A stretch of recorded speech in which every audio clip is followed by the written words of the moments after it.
हज़रत बिलाल हबशी रज़ियल्लाहु अन्हु एक मशहूर सहाबी हैं जो मस्जिद नबूवी के हमेशा मुअज्जिन रहे। शुरू में एक काफिर के गुलाम थे, इस्लाम ले आए जिसकी वजह से तरह तरह की तकलीफें दी जाती थीं। उमैया बिन खल्फ जो मुसलमानों का सख्त दुश्मन था, उनको सख्त गर्मी में दोपहर के वक़्त तपती हुई रेत पर सीधा लिटाकर उनके सीने पर पत्थर की बड़ी चट्टान रख देता था ताकि वह हरकत न कर सकें, और कहता था कि या तो इस हाल में मर जाएं और जिंदगी चाहता है तो इस्लाम से हट जाएं, मगर वह इस हालत में भी अहद अहद कहते थे, यानी अल्लाह एक है। और उन्हें रात को जंजीरों में बांधकर कोड़े लगाए जाते और अगले दिन उन जख्मों को गर्म जमीन पर डालकर और ज्यादा जख्मी किया जाता ताकि बेकरार होकर इस्लाम से फिर जाएं या तड़प तड़प कर मर जाएं।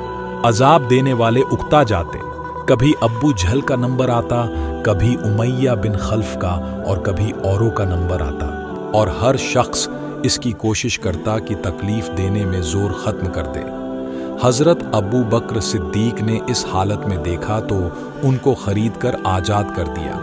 चूंकि अरब के बुत परस्त अपने बुतों को भी माबूद कहते थे, इसलिए उनके मुकाबले में इस्लाम की तालीम तौहीद की थी, जिसकी वजह से हजरत बिलाल रजी अल्लाह अन्हु की जबान पर एक ही एक का विर्द था। यह ताल्लुक और इश्क की बात है।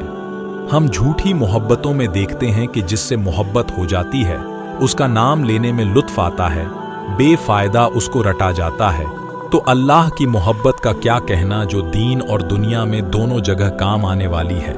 यही वजह है कि हजरत बिलाल रजी अल्लाह अन्हु को हर तरह से सताया जाता और सख्त से सख्त तकलीफें पहुंचाई जाती थीं।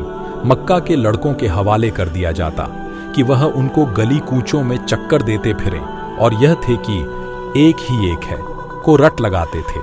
इसी का यह सिला मिला कि फिर हुजूर सल्लल्लाहु के दरबार में मुअज्जिन बने और सफरे हजर में हमेशा अजान की खिदमत इनके सुपुर्द हुई।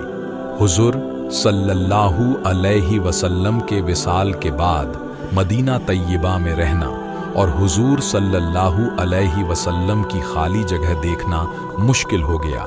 इसलिए इरादा किया कि अपनी जिंदगी के जितने दिन हैं जिहाद में गुजार हूं, इसलिए जिहाद में शिरकत की नीयत से चल दिए। एक अरसे तक मदीना मुनव्वरा लौट कर नहीं आए। एक मर्तबा हुजूर सल्लल्लाहु अलैहि वसल्लम की ख्वाब में जियारत की। हुजूर सल्लल्लाहु अलैहि वसल्लम ने फरमाया, बिलाल ये क्या जुल्म है, हमारे पास कभी नहीं आते। तो आंख खुलते ही मदीना तैयबा हाजिर हुए। हजरत हसन व हुसैन रजी अल्लाहु अन्हु ने अजान की फरमाइश की। लाडलों की दरख्वास्त ऐसी नहीं थी कि इनकार की गुंजाइश होती। अजान कहना शुरू की। मदीना में हुजूर सल्लल्लाहु अलैहि वसल्लम के ज़माने की अजान कानों में पड़ते ही कोहराम मच गया। औरतें तक रोती हुई घर से निकल पड़ी। चंद रोज क़याम के बाद वापस हुए और सन 20 हिजरी के करीब दमिश्क में विसाल हुआ।